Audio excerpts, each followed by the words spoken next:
Hello, my friends. Welcome to Spiritual Healing and Protection, Enhancing Your Soul Power.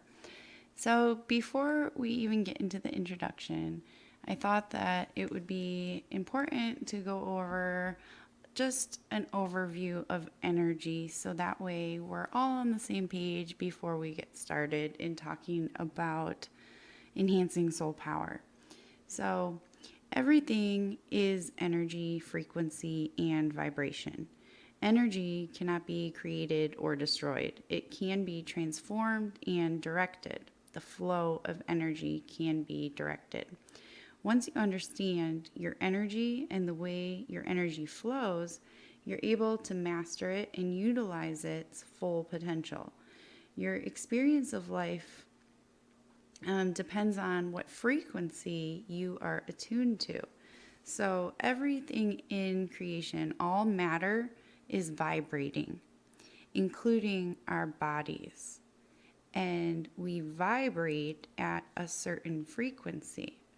We are able to set our own vibration depending on our emotional state, our mental state, and how we take care of our physical body. Two people may experience the same situation and have totally different reactions depending on their personal frequency, their vibration, right? If somebody is a positive person, they might experience a situation and remain unaffected, while the same situation may be experienced by somebody with a low vibration, a negative thinker, and that person might think it's the end of the world, right? It all depends on mindset, the personal vibration of that being. Living in the world, not of it, simply means I set my own frequency, am not altered by the surroundings around me. I go unaffected by what happens outside of myself. My inner world goes unaffected. There are some things we encounter that resonate with us because of its frequency. The vibration matches ours. Getting in touch with your energetic body will help you understand the why and how. Your energy body is like an outer shell of your physical body. Maintaining it helps you regulate your health and well-being.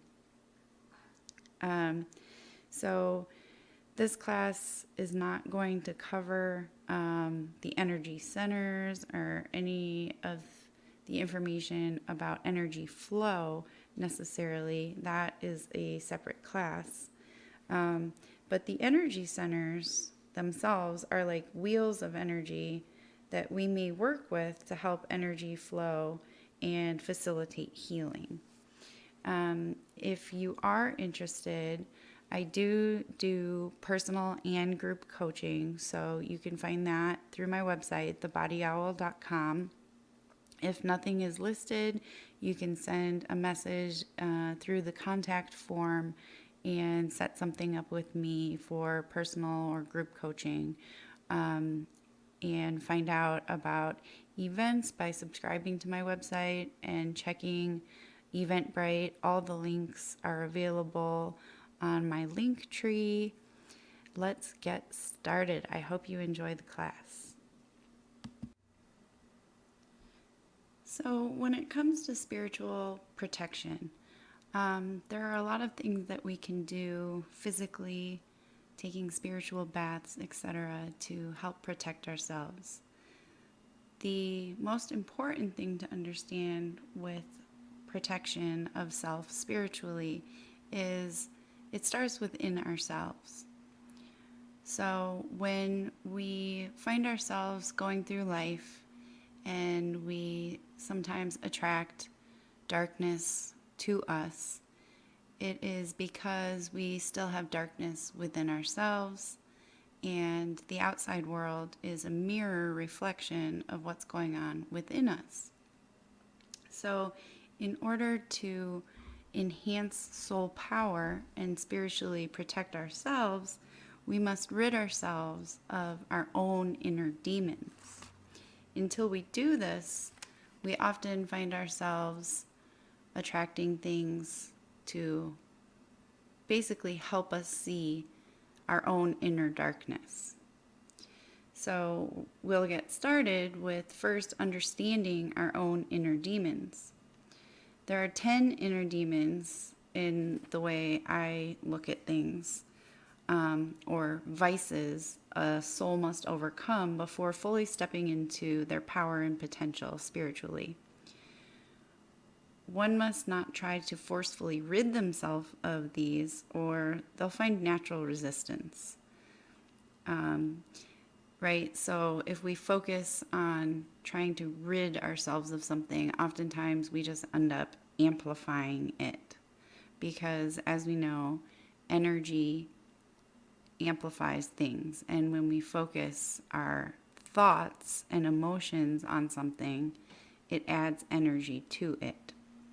So in order to change and transform without having any natural resistance come up, we have to let these inner demons fall away rather than trying to rid ourselves of them. On the path of personal development, these demons leave voluntarily as one creates space for new habits, new thoughts, and new ways of living.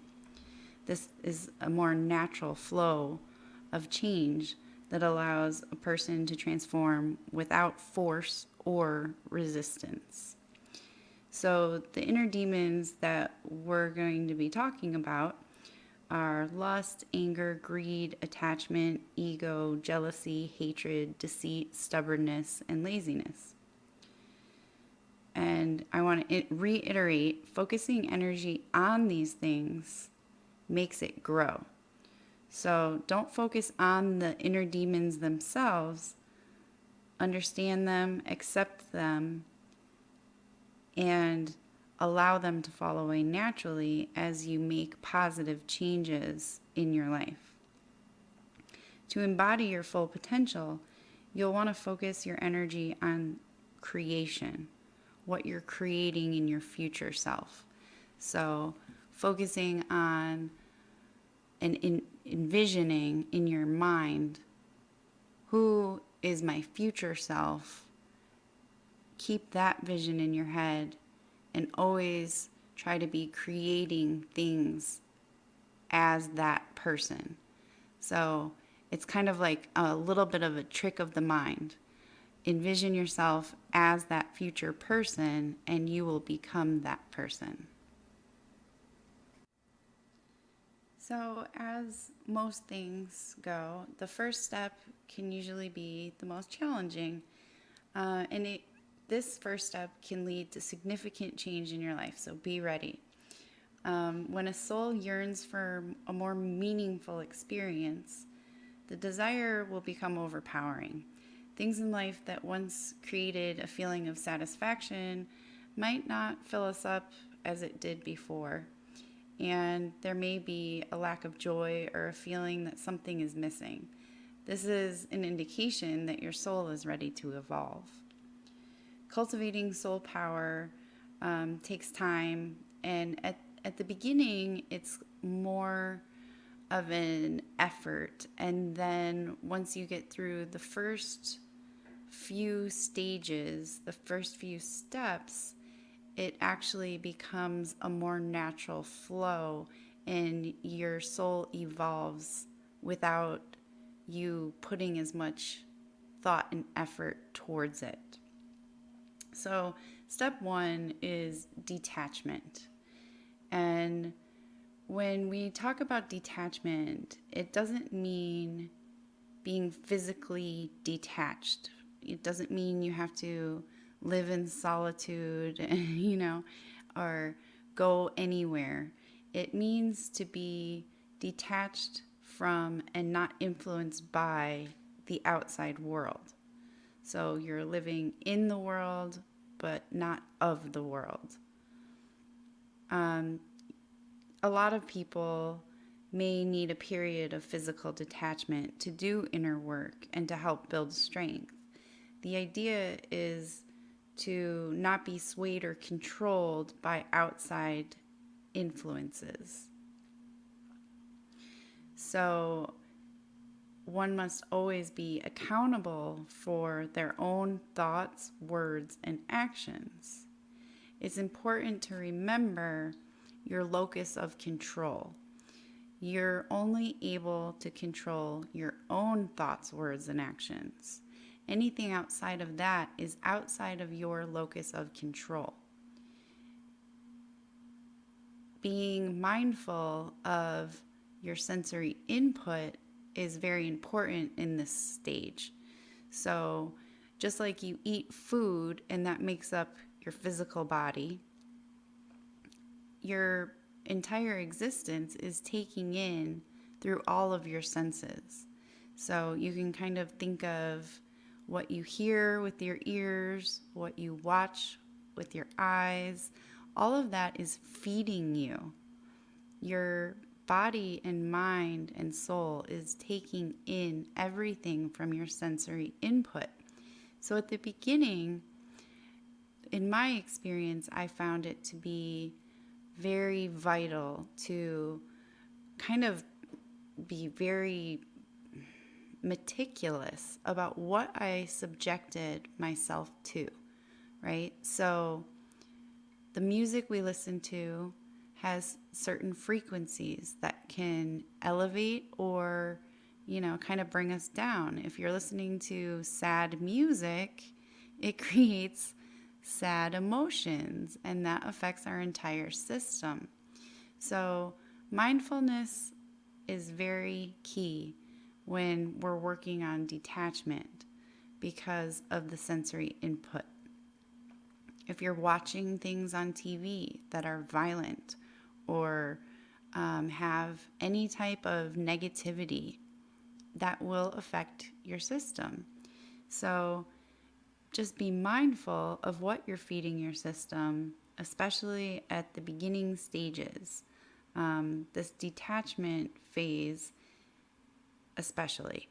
If you're watching a lot of the news, you might not feel stress or attached to it, but if you have any emotional response whatsoever, that is an indication that you are attaching yourself to what you're seeing. So that's why oftentimes people go into solitude when they begin a spiritual journey, because it's easier to build yourself up, build strength in detachment without having all this excess sensory input.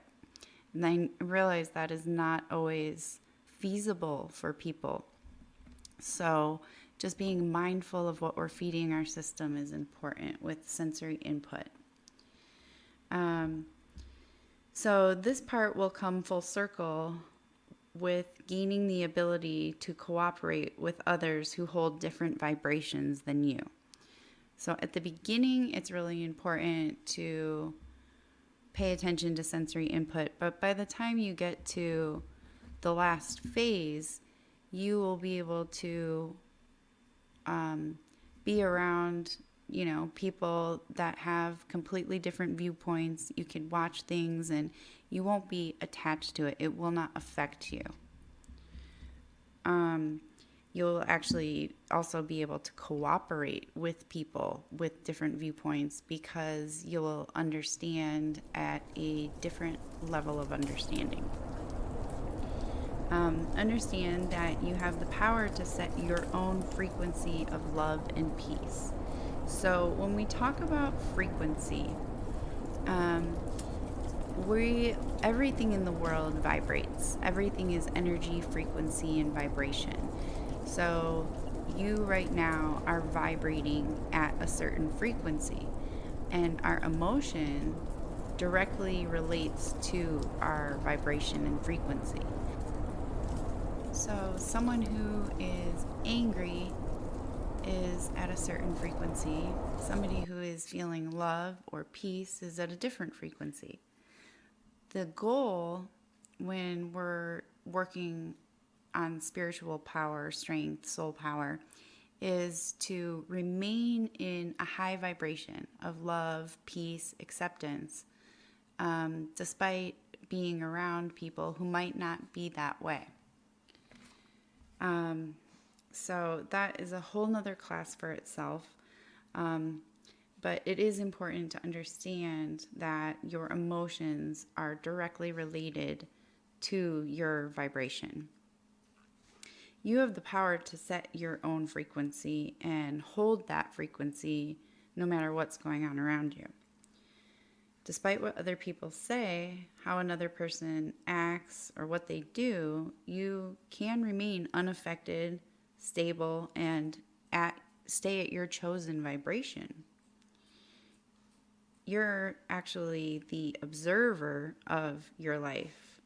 The life around you is happening always, and you are able to either attach yourself to what's going on or be mindful and stay as the observer, observe it, and make space, create space to either respond or not respond to a given situation.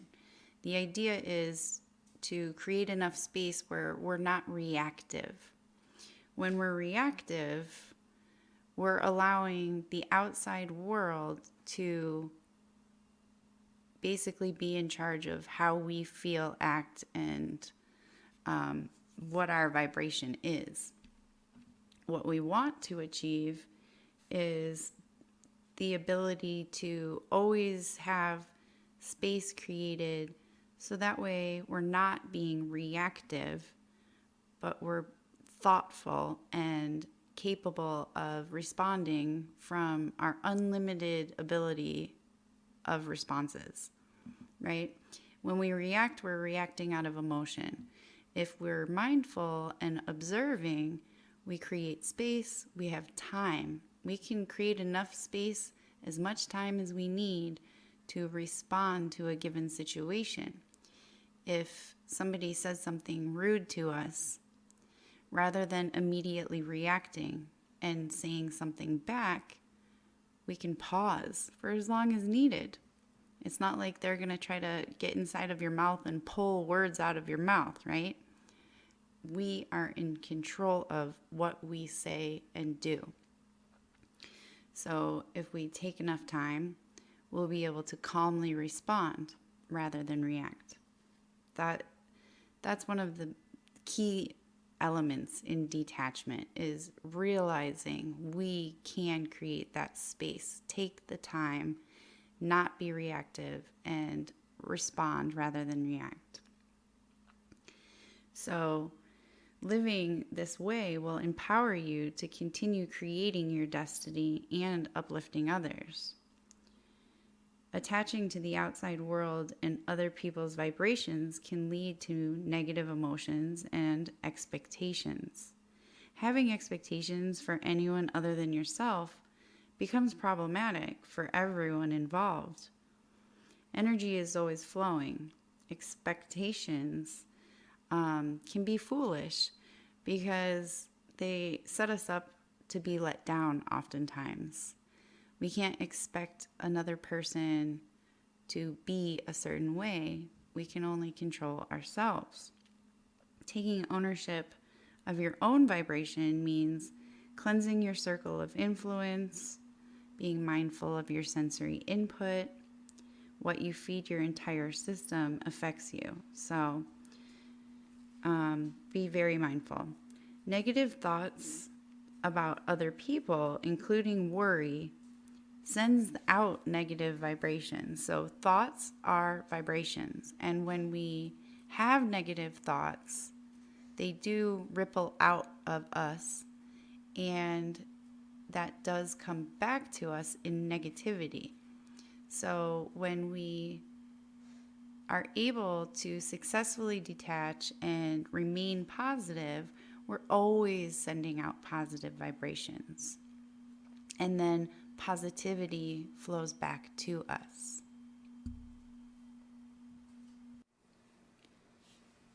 So step 2 is letting go. This one, oftentimes, people struggle letting go. It is hard sometimes to let go of who we are or who we think we are in reality. It's who who we think we are is an illusion. So it can be a challenge for people to transform because they don't want to let go. People sometimes fear change, and rather than fearing change, I always tell people, be excited for change. If you can have a vision of who you're going to be in the future and what your future life could look like, that is a exciting thing, not something to fear. So when transforming and changing anything, I always find it to be an exciting thing, although oftentimes it can be a little bit scary, and that's understandable.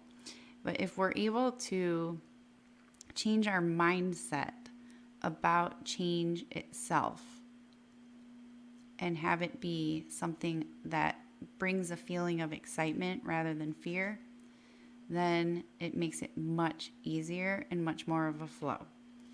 So onward and upward, we climb this mountain. It may take time, especially for those who have experienced any type of trauma.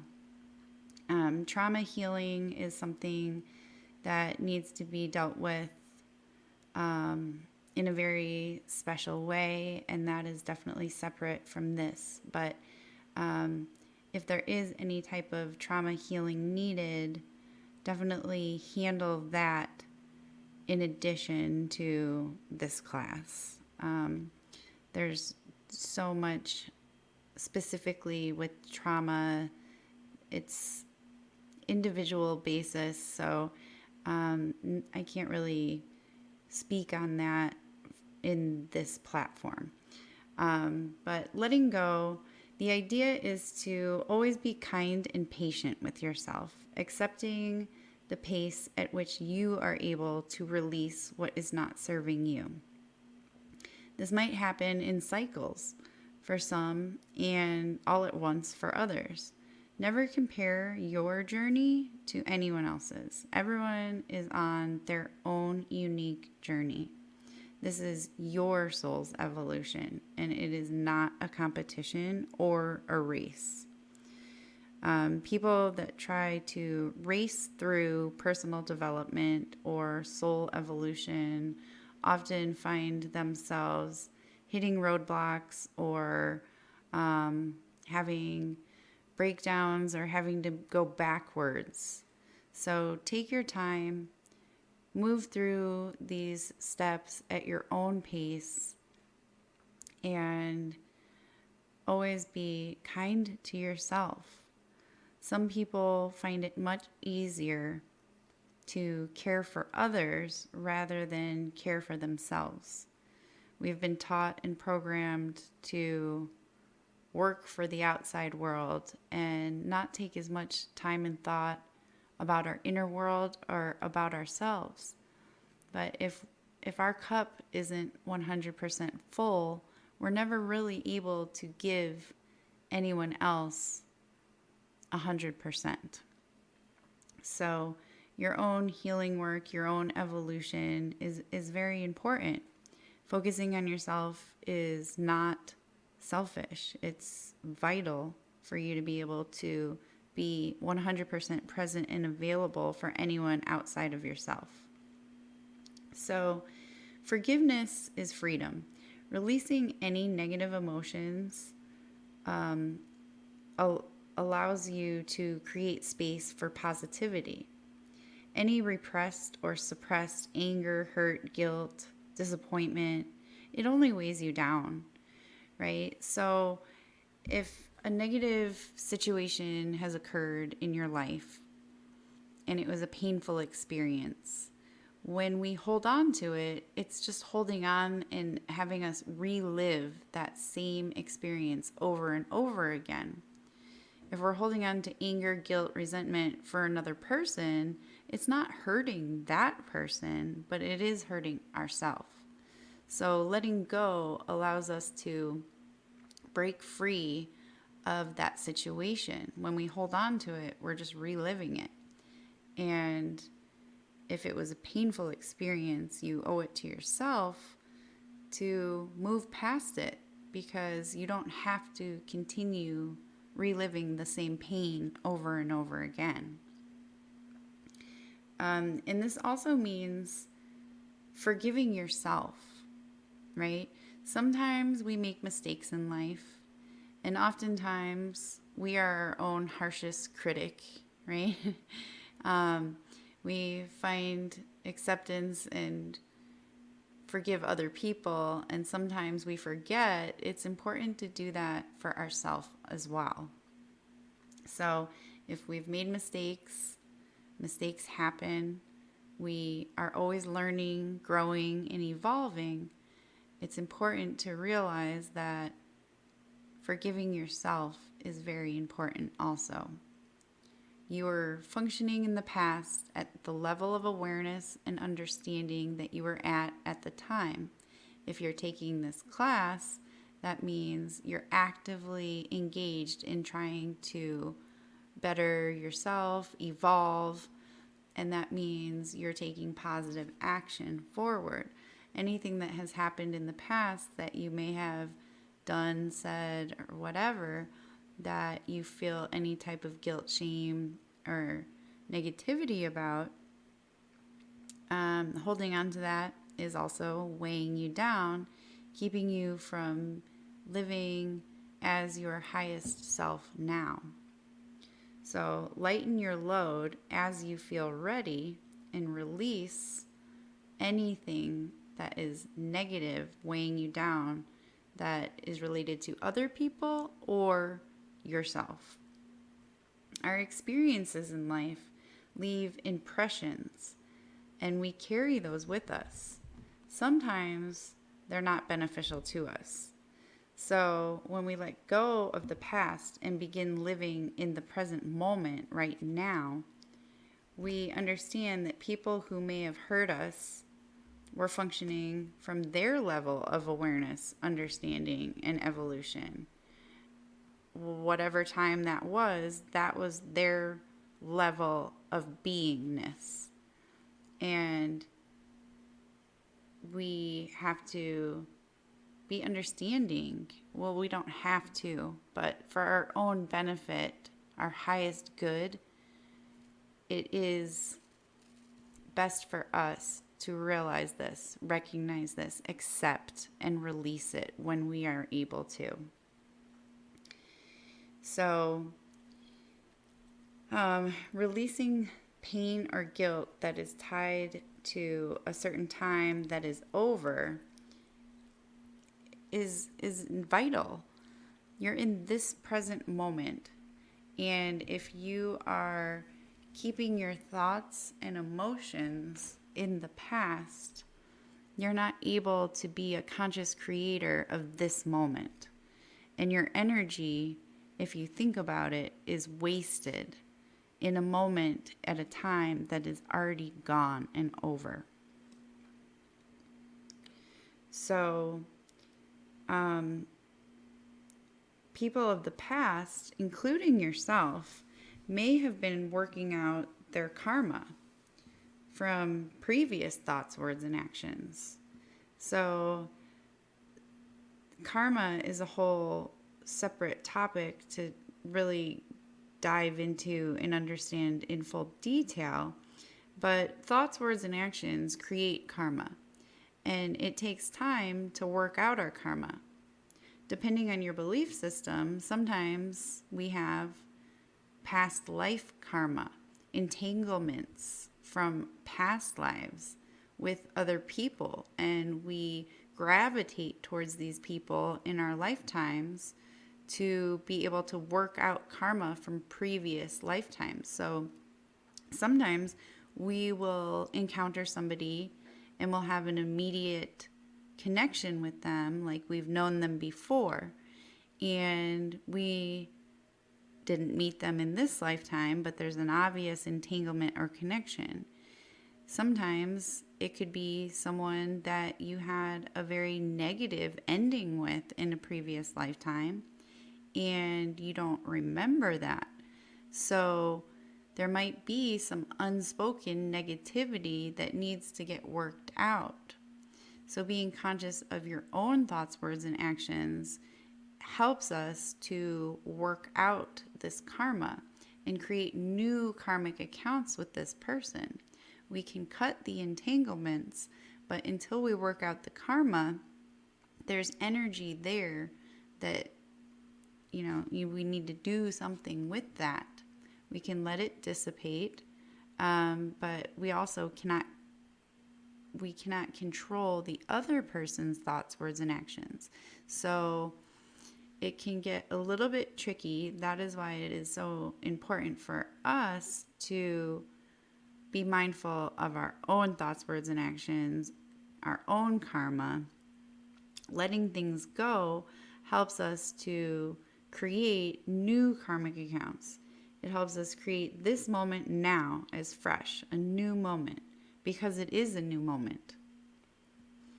Remember that mistakes can happen, and we're all on a journey of evolution. Being understanding is really important in this step of letting go. If you've never made a mistake, then okay, I can understand. Maybe you don't need to be an understanding person. But from what I've seen in life, everyone makes mistakes.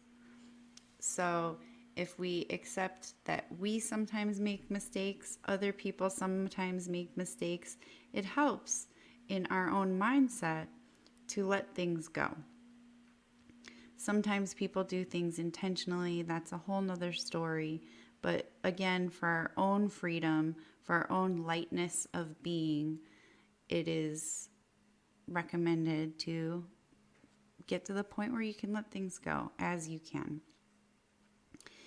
So another part of letting go is letting go of the need to be right all the time. Sometimes we aren't right. Sometimes we think we're right, and then later on we realize, oh, I was actually wrong in that instance.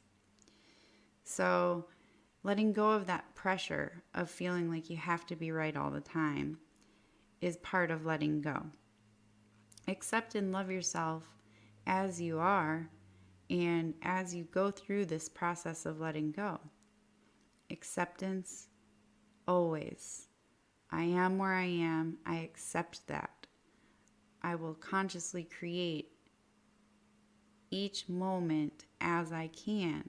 If I make a mistake, it's okay. I let it go. Start this moment as fresh and continue consciously creating my life. Have compassion for yourself and for others. Try not to be too hard on yourself or other people. We only know what we know, and we learn and grow. So, as we grow, we unlearn patterns of behavior and thought patterns, things that don't serve us, and we create space for new thoughts, new behaviors. This allows expansion into uncharted waters of your unlimited potential. So you're setting sail into the unknown. Without fear, allow yourself to be excited about the possibilities that are ahead of you. So step 3 is self-love and tolerance of others. This idea, when I first heard it, shook me at the time.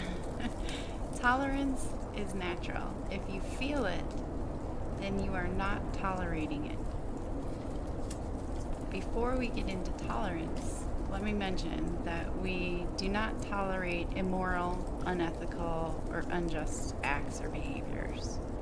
When speaking of tolerance, we're not talking about abuse or anything else like that. Those things should not be tolerated, and we will discuss that later on. In order to truly love others, we must truly love ourselves. Being selfless without having met your own needs is a recipe for disaster and burnout. We do not seek relationships with others to complete each other. We are complete ourselves. Until we find completion within ourselves, we're not really capable of having a relationship that isn't codependent. This is something that's kind of controversial. People have a hard time accepting this truth that if we don't feel complete within, all our relationships with other people become codependent. If we're searching outwards for anything, if we are searching outwards to another person for validation or just basically to feel complete within ourselves, that is codependency. And codependency stresses out each person. So if you're reliant on another person for something, for validation or for love, if you don't feel love and complete on your own, that puts a lot of weight and pressure and stress on the other person. Whether it's spoken or unspoken, the pressure and the stress is there, and over time it can deplete the person. And the same thing, it goes both ways. The same thing goes if another person is seeking to have a relationship with you to fulfill something within themselves that they cannot fulfill on their own, then they're seeking to energetically, emotionally, or some other way drain you of some of your energy to fill up their cup. The idea when building relationships, healthy relationships with other people, it's to enhance our experience in life, not to help us survive in life. If we feel there is any type of void within oneself, we need to figure out how we can fulfill this ourselves. And there's a lot to be said about energy dynamics and the importance of understanding energy, how energy functions and flows, the different dynamics involved with codependency, and all of that is another topic. So with that being said, self-care is vital, not selfish. The love you may feel inclined to give another, you need to be able to give that to yourself.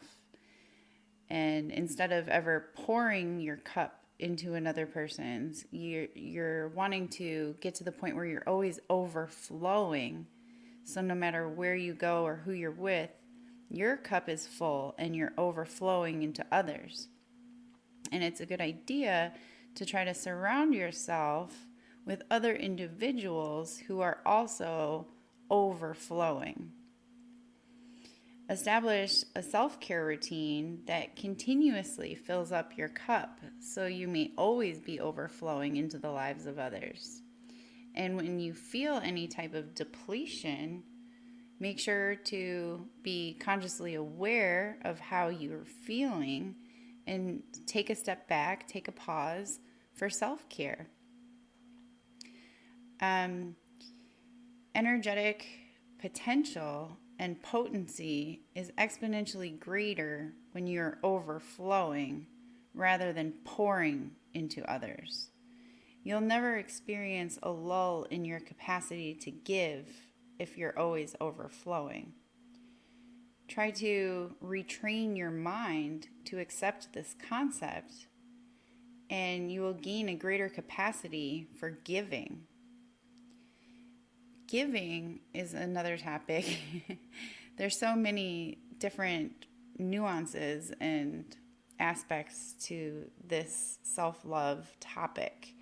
But when you are giving, make sure that you really are honest with yourself. Are you giving out of a desire for an expectation?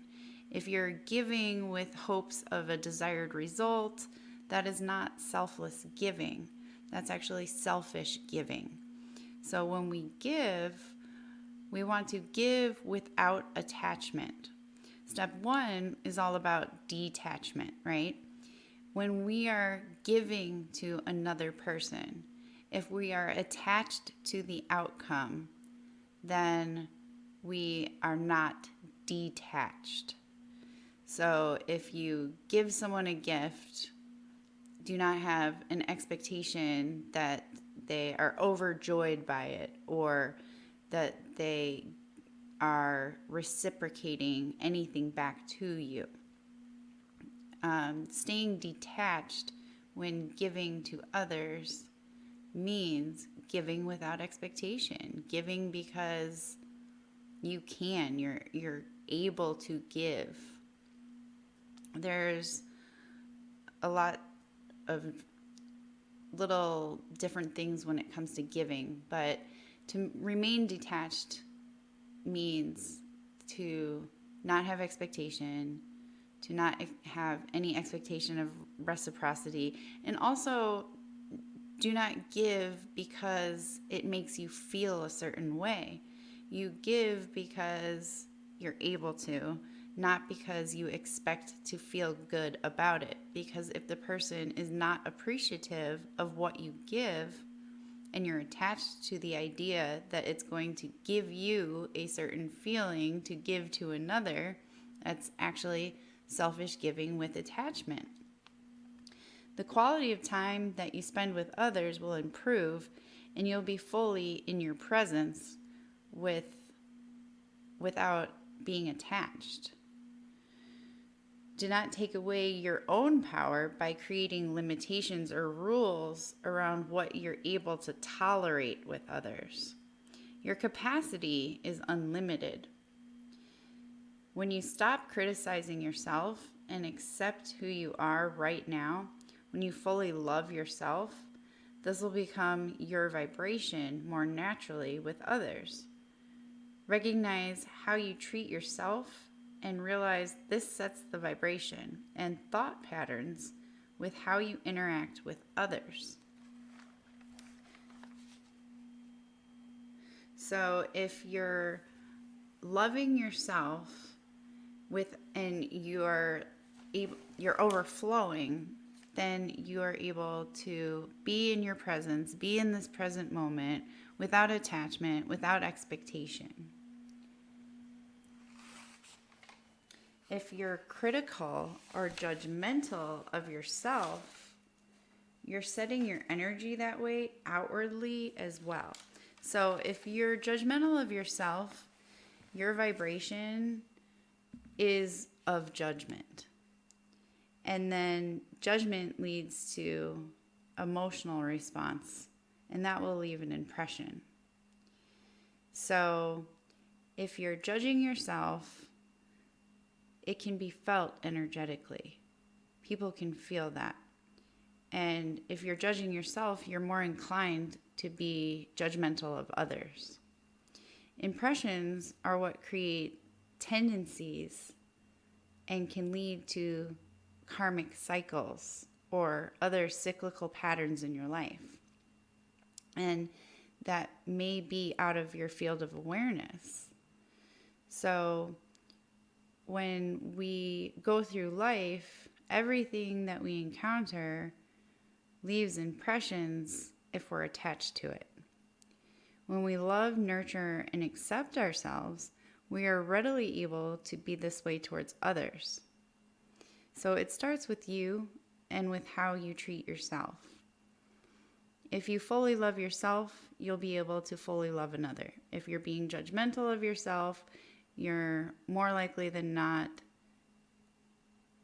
in the vibration of judging others. So accept yourself in this current moment without expectation, and you will find a natural state of inner peace. So step 4 is actually the last step that you are actively working to develop your soul power. The rest of the process after this step is a natural evolutionary process. Once you've really mastered these first 4 steps, then you're pretty much home free. The rest of it will flow for you. The development happens naturally over time. So, this step is about love and acceptance. It's similar but slightly different than step 3. When you feel nourished, you feel complete. A soul with many expectations and desires is not nourished, right? If you have expectations and desires, it's like you're hungry, always hungry, not nourished. And that leaves you in a state of mental despair oftentimes, or emotional torment. So this step allows us to find a more peaceful state of being. One common mistake many people struggle with is bringing other people's problems into their mind and energy. So we've talked a little bit about the locus of control, what is within our control, our own thoughts, words, and actions. What is outside of our control is the outside world. And I'm not saying that we shouldn't be concerned. That is a circle of concern, right? We are responsible. We are part of a much larger world, and we are all interconnected. So everything is ultimately our responsibility. However, there are things that are out of our control, and unless we have the ability to take action or create something to help, offer a solution, bringing things into our own mind and energy doesn't help anyone, right? So if there's a situation that we see on the news or we hear about in our community or whatever, wherever it is, and we hear about this, if we sit there and we stress out about it, or we bring it into our mind and our energy field, and there's nothing that we can do, right? We don't have the capability or the resources to come up with a solution that will offer any type of help. It is a waste of our time and energy to bring that into our field of awareness. We can keep it in our field of awareness, but into our mind directly, creating mental waves, circles in the mind. It's a wasted expenditure of our own personal energy.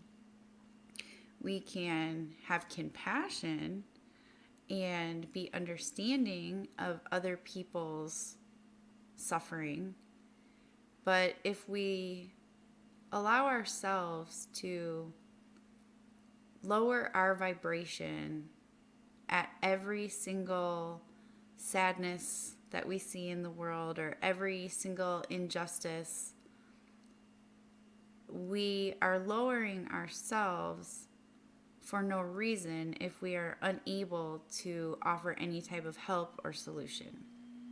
So making sure that we really remember, yes, we love and accept everyone and everything. However, I do understand my own locus of control, and I do understand that there is only so much I can personally do. So creating mental waves in my mind, depleting my own energy on something that is outside of my locus of control is out of ignorance. And usually it's because we have big hearts and we care about other people. However, realizing our own energy expenditure could be used to help situations that need help that are within our ability. It would be much wiser energy spent. So in doing so, if we do bring people's problems into our mind and energy, and we sit there and we worry or allow ourselves to sink into a lower vibration of sadness or stress, we're actually energetically escalating their problem rather than diminishing it. Because our thoughts and emotions send out vibrations. If our personal vibration is low, we are affecting everyone around us, and those waves of energy get sent out from us. So the best way to help people around us and people at a distance who we realize might be suffering, the best thing we can do for everyone is to remain in a vibration of love and peace, because that way we're always uplifting other people. Thinking about a problem only adds energy to it. So unless we have a viable solution, the best way to help is to observe from a place of acceptance, love, and peace within ourselves. Remain detached and consciously aware of our own vibration. For empaths, empathetic people, this can be especially challenging. Love from a detached perspective.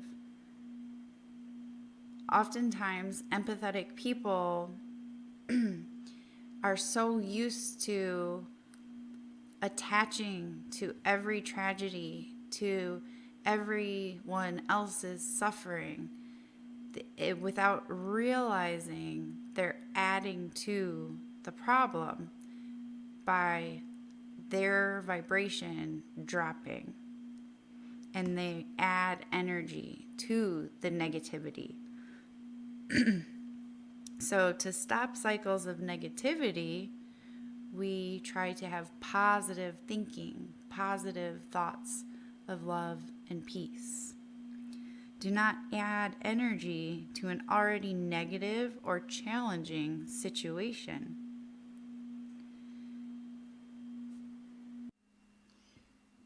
All right, step 5, here we go, discernment. So now we're at the point where we've mastered the first 4 steps and we're moving into the time of soul evolution where things start evolving on their own.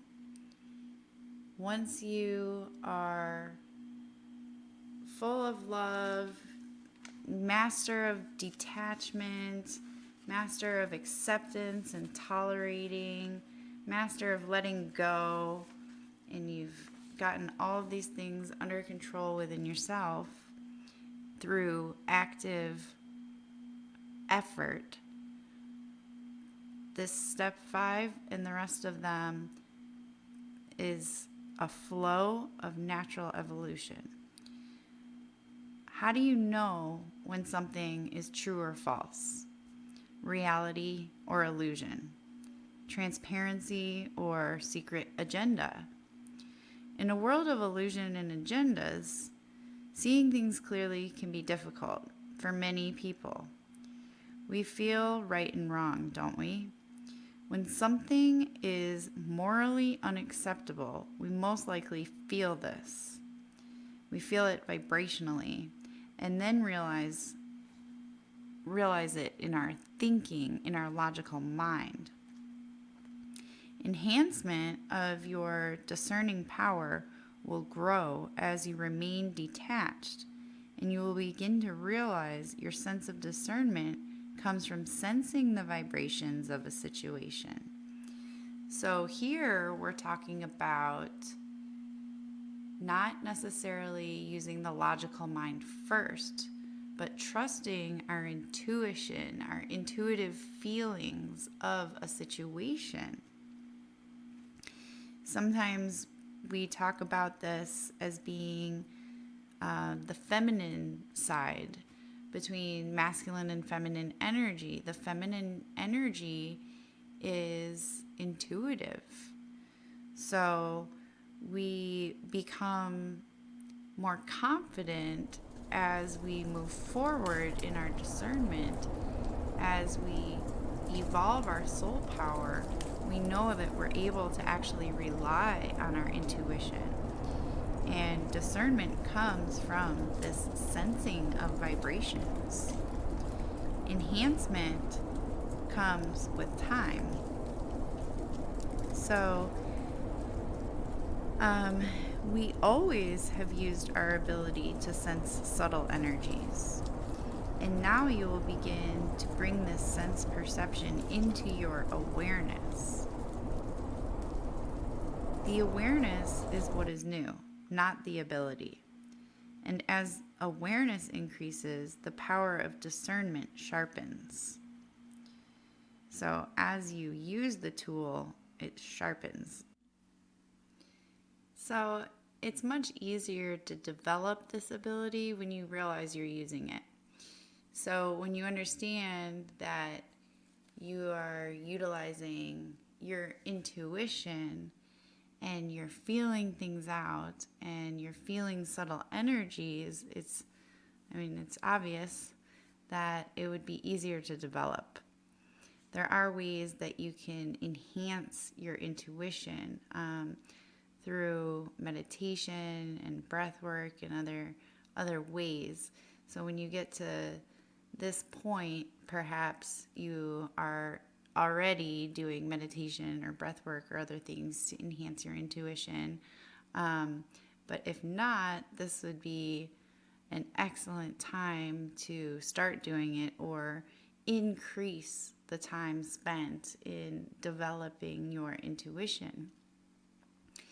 It is your vibration sensing other vibrations that gives you the power of discernment. You're not seeing it with your eyes, you're feeling it with your entire being. So it's beyond visible. Sometimes we feel things in our gut, and the gut-brain axis explains scientifically why this happens, why we get gut feelings, and that is something that you could look up if you're interested. The gut-brain axis describes the ENT within your gut and how it connects to your central nervous system, and your gut acts as a second brain. So if you're unfamiliar with that topic, it might be something that you might want to Google and look up and understand about gut feelings. We do feel subtle energy with our entire being. Using your entire being offers much more than just your eyes or ears. How blessed we are to be able to use so many different senses. We have a sixth sense, so to speak. Using your divine intellect, you may feel out situations and then decide how to respond.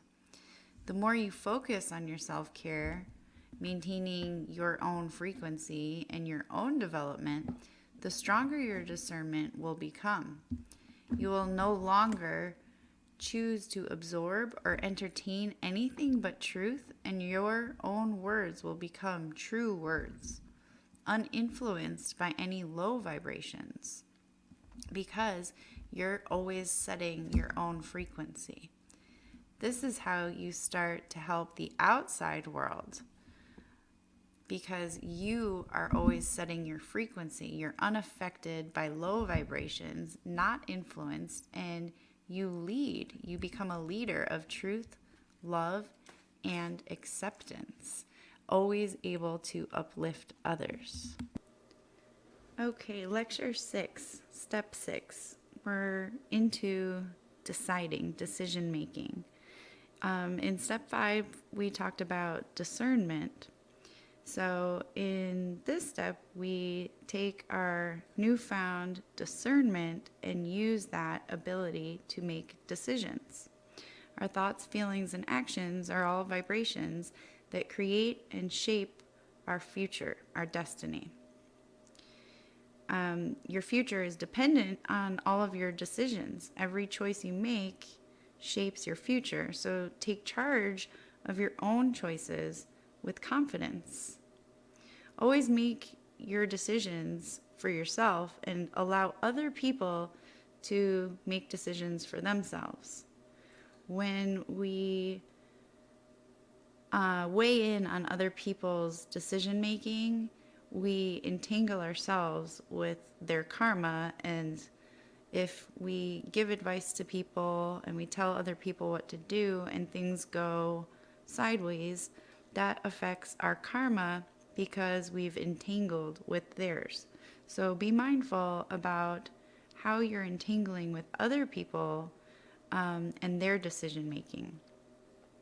Before making decisions, consider the consequences and determine if the choice will strengthen or weaken your soul power. Choices that increase your soul power are those that are made with your values, ethics, and principles in mind. Choices that decrease your power are those that go against these things, and they are influenced by low vibrations, such as fear or any of the inner demons that still may remain within you that you're still letting go of. Allowing other people to make their own decisions is vital for their growth and for yours, right? Allowing other people to make their own decisions allows for them to learn, evolve, and grow at their pace and work out their karma that is needed to get worked out. And when you are allowing this, you are exercising your own power of detachment. If we attach ourselves to other people's decisions and try to weigh in or make decisions for other people, it's an indication that we haven't detached, and that is an indication that we're not quite ready to really be giving advice to people at all, because we're still so very attached. And that's at the beginning. Remember, step one is detachment. So being honest with yourself and saying, okay, I'm in awareness, I can see that I'm attaching myself, and so therefore I'm not really in a place of discernment or decision making for myself, let alone another person. Offering input and advice to other people is okay. However, their decision must be made at their own level of understanding and awareness. Always be mindful of how you entangle your karma with other people's. Decisions are always to be made by each individual.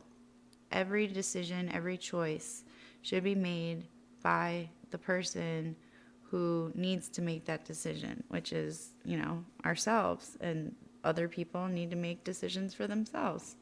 Do not take away their personal power, right? We don't ever want to disempower other people by trying to make choices and decisions for them. It's respectful and empowering to allow other people to make their decisions for themselves. Your intention is always to uplift other people, empower other people, and love other people. Undermining another person's ability to decide creates an energetic and karmic mess. So always focus on your decisions. Focus on your karma and what you are creating. Step 7, the much awaited, facing adversity and evil.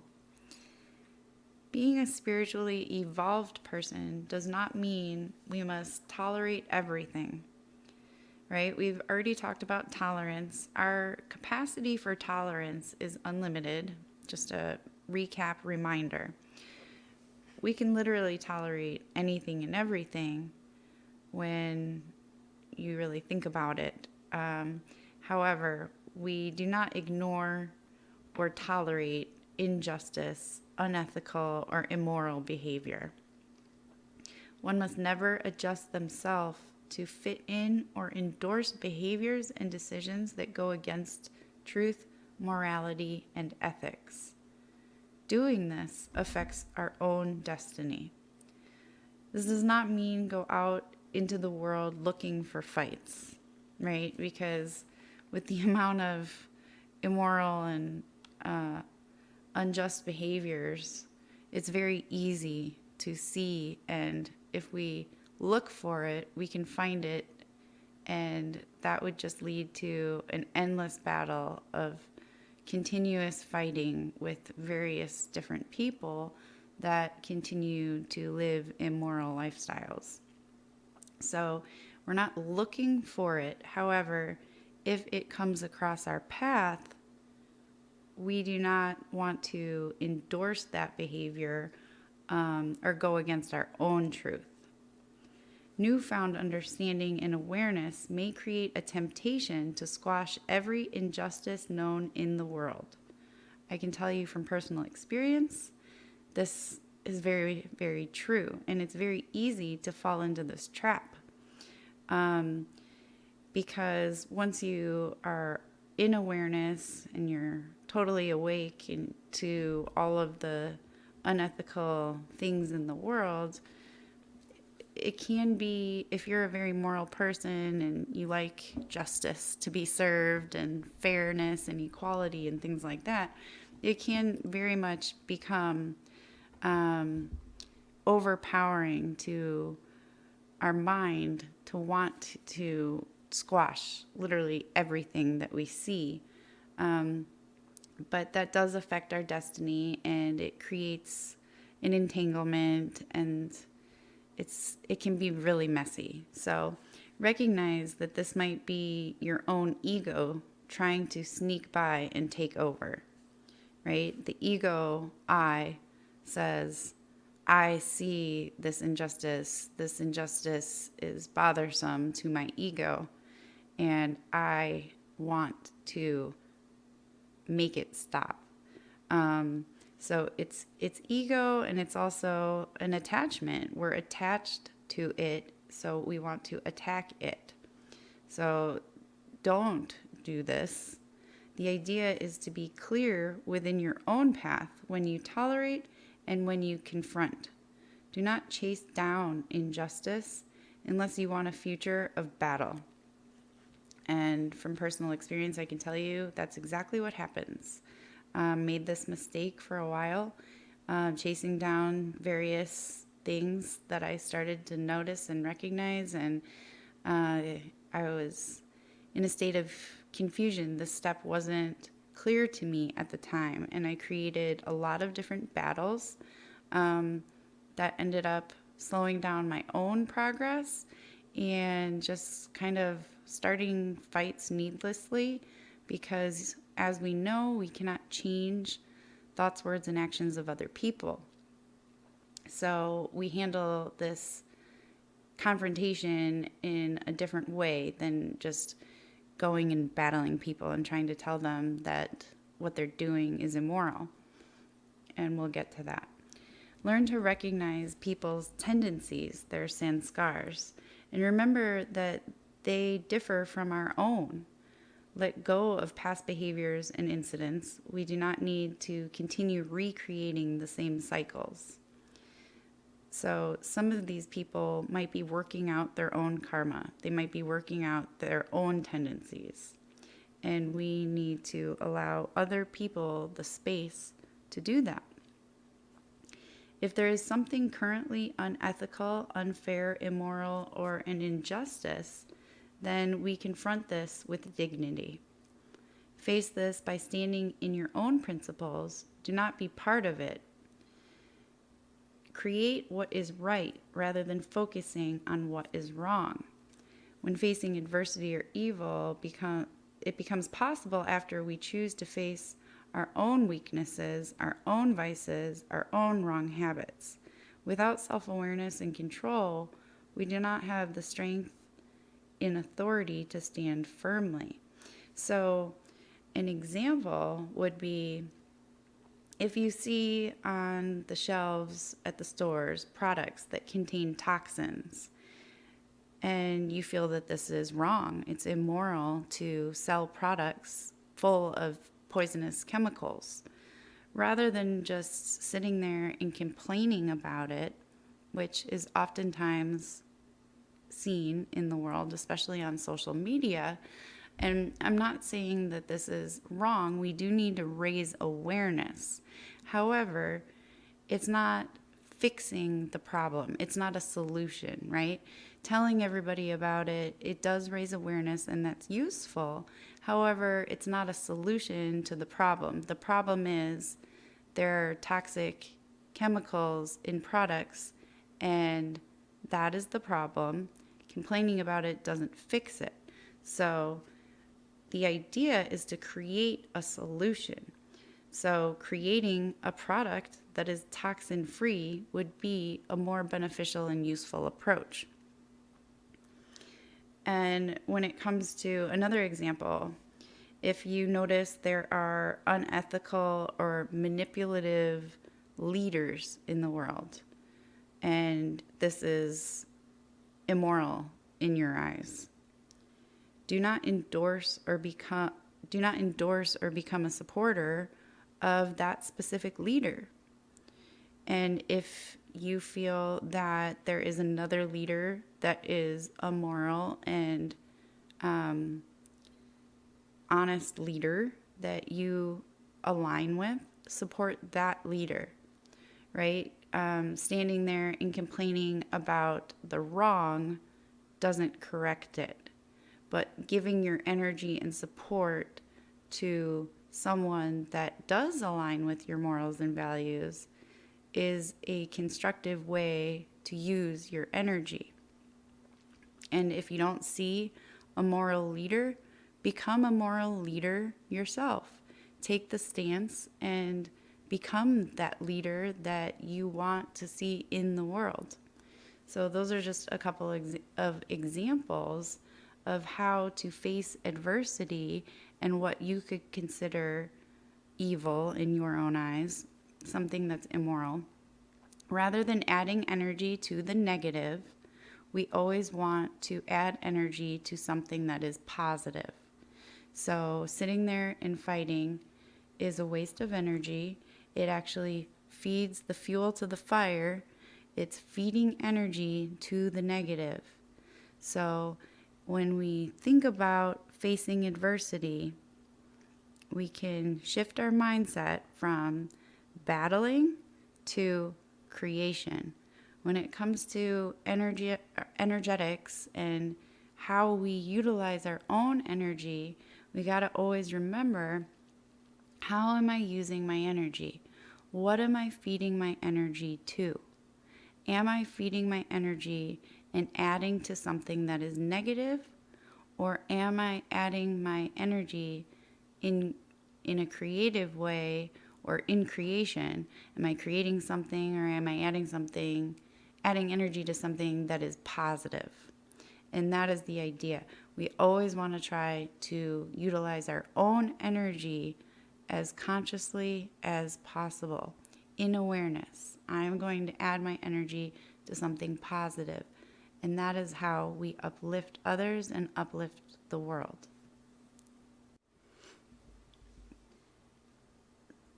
Cooperation is the final step in this process.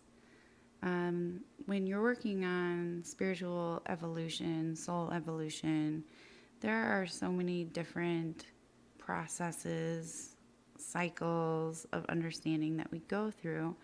This specific process, list of steps, this process, it enhances our soul power. It helps us have clear vision, strong decision-making abilities, discernment.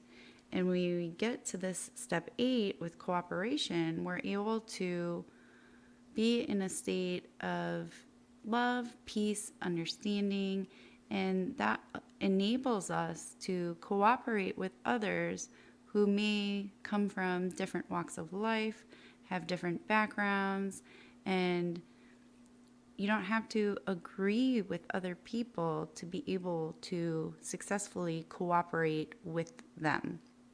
In a world with so many people from so many backgrounds and belief systems, it's vital to get to this point of cooperation, because I do not foresee, and I'm not sure anyone foresees, a future where everyone is going to be exactly the same, on the same page, in agreement about everything. I think that that is unrealistic. And so learning how to cooperate with people with differences, accepting differences, is really important.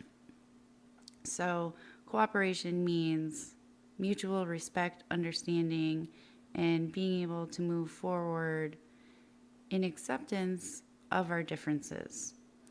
When we finish working through the previous soul power steps, we will naturally be a source of empowerment for others. Every thought, word, and action will be beneficial to others.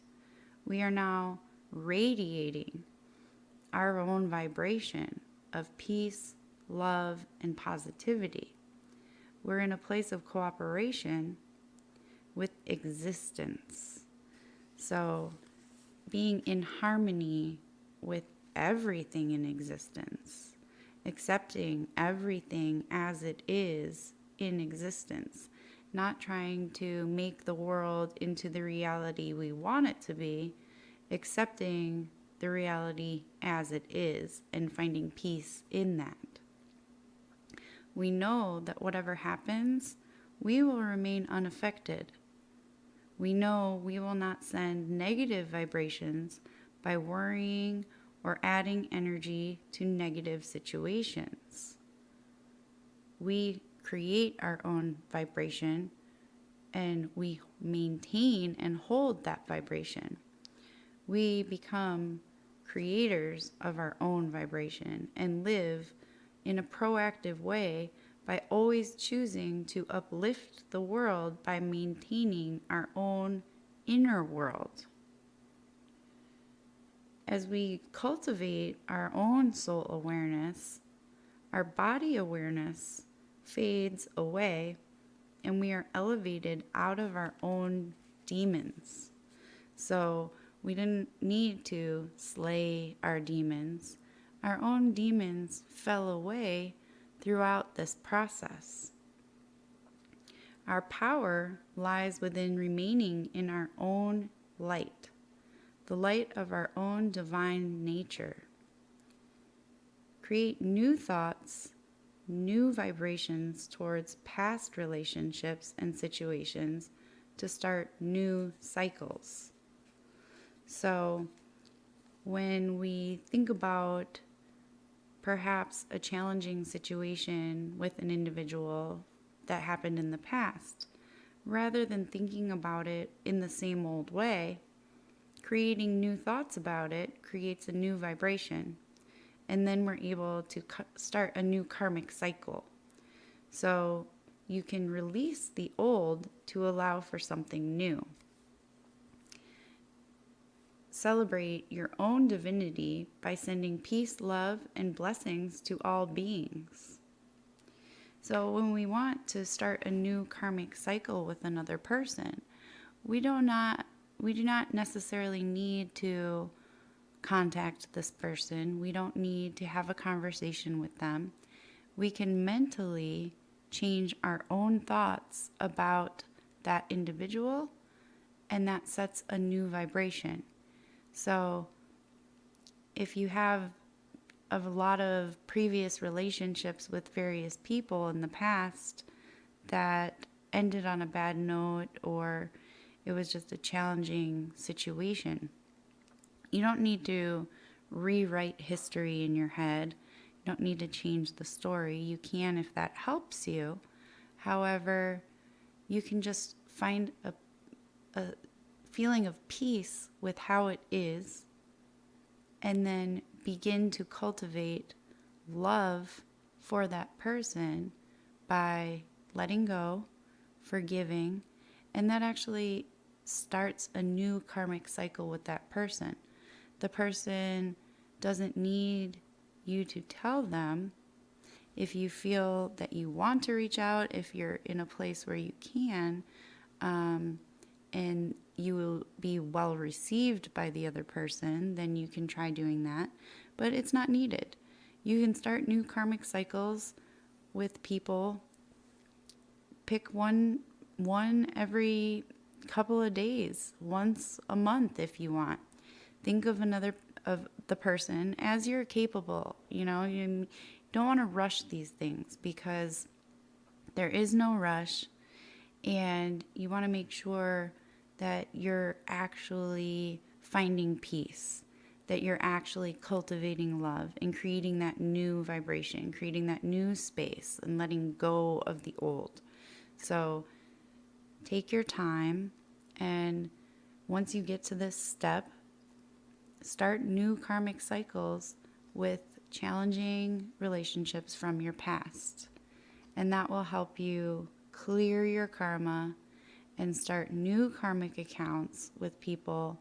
So that way, if you run into them in the future, or if you believe in reincarnation, if you run into these energies in your next lifetime, it will be a fresh slate. It will be a positive, energetic entanglement between you and that person. So these are the 8 steps of enhancing soul power. I hope you found all of this information useful.